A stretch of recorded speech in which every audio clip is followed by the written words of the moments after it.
wet, wet, wet. And on the subject of getting some help from friends, My Legacy is made up of over 90 Irish charities, including Cancer Care West here in Donegal. And as part of My Legacy Month, these charities are asking us to grow our legacy by including a gift in our will.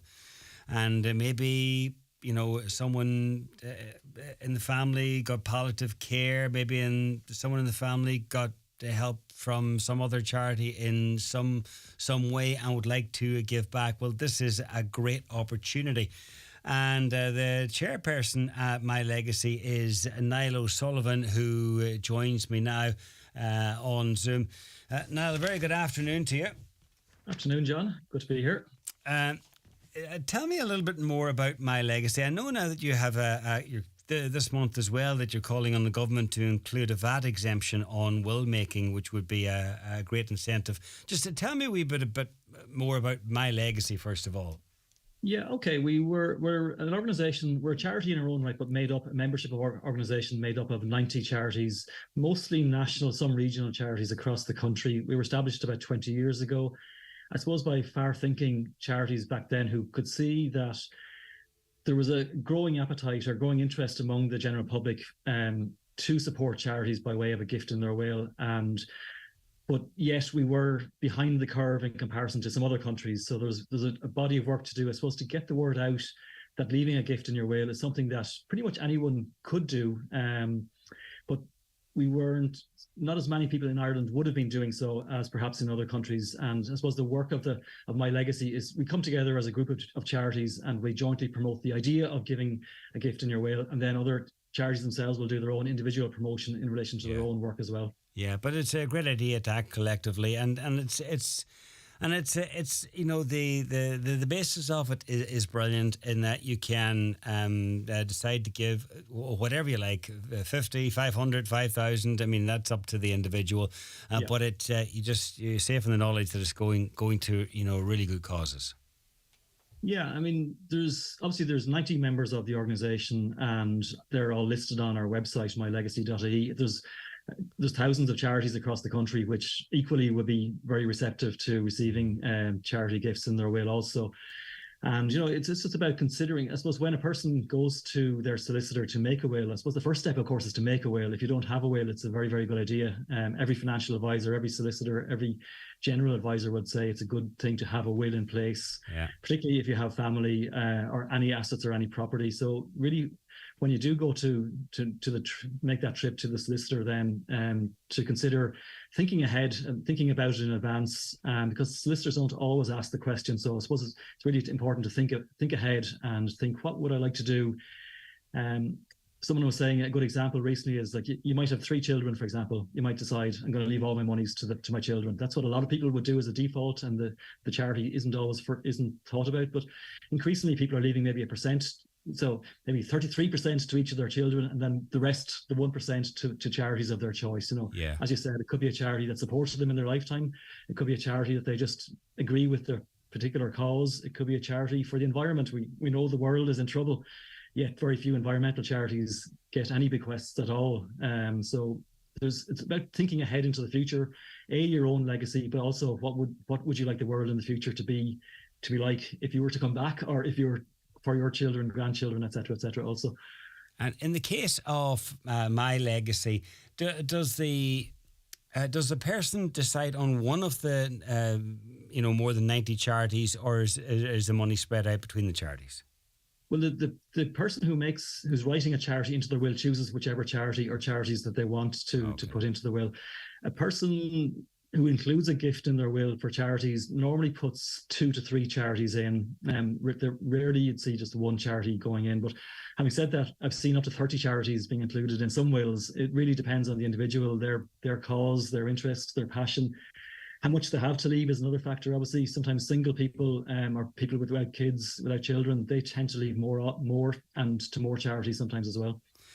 And at My Legacy as well this month, you're calling on the government to include a VAT exemption on will making. And this is if there's an amount being left to charity, which is, again, a great idea. Yeah, it's quite a smart idea, we think, because it means that the solicitor will then say to the client coming in, look, if you do decide, if you do want to include a gift in your will, a charitable gift in your will, there's a VAT reduction. So it means that the solicitors are automatically bringing it into the equation, into the discussion.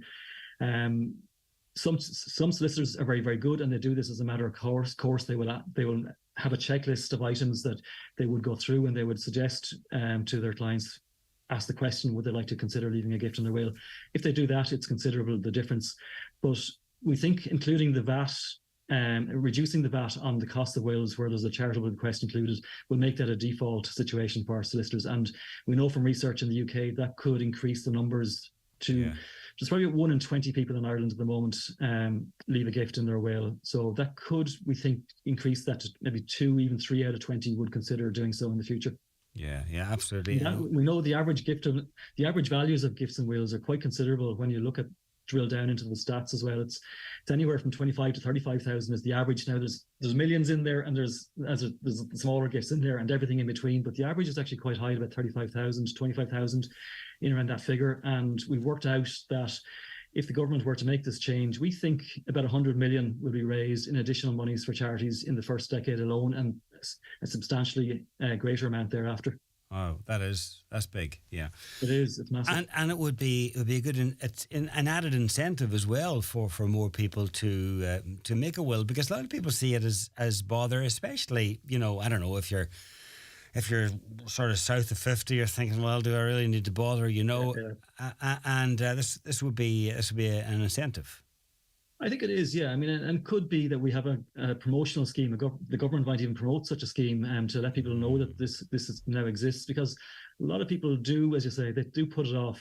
I think the official figure is 3 in 10 adults don't have a will. Now, as you get older, that number decreases. The number increases rather that have a will, but it's quite a considerable amount of people. And I'm in my 50s now. I'm seeing people passing on, unfortunately. Just getting to that age in my life. My parents are still alive and kicking, but they spend, I'd say, every second week they're at a funeral, to be honest. So it's a fact of life that we're all going to go eventually, and it really is helpful to your relations, your friends, your immediate circle that a will is in place, and it's done properly as well. It's thought through, and it's a really good thing to have in place as a matter of course. Yeah, absolutely. And it's not being morbid. I mean, it's just been practical. Yeah, absolutely practical. And that's the way we look at gifts and wills as well. It's an opportunity. It's not about the morbidity of our life or the end of our life. It's about what we can do with what we have at the moment to make things better into the future. So it's not about morbidness. It's about opportunities and far-thinking people making quite an impact and doing what they want to do with some of the money, the hard-earned money that they have. So what you would say to people listening in is to mention it to the local politician, and maybe politicians then would consider bringing it to Dublin, and who knows what might happen in the next budget. Absolutely. We've, as an organisation, we've emailed and contacted every single TD across the country. I think senators maybe as well. So we're hopeful that some pressure will be brought to bear, and we're part of other. We link in with other charity consortiums as well to ask the government to work on this as one element of the jigsaw. There's a philanthropy initiative happening at government level, and we're hoping this could be one of the key elements of that. Okay. If people want more information about My Legacy, where would they go?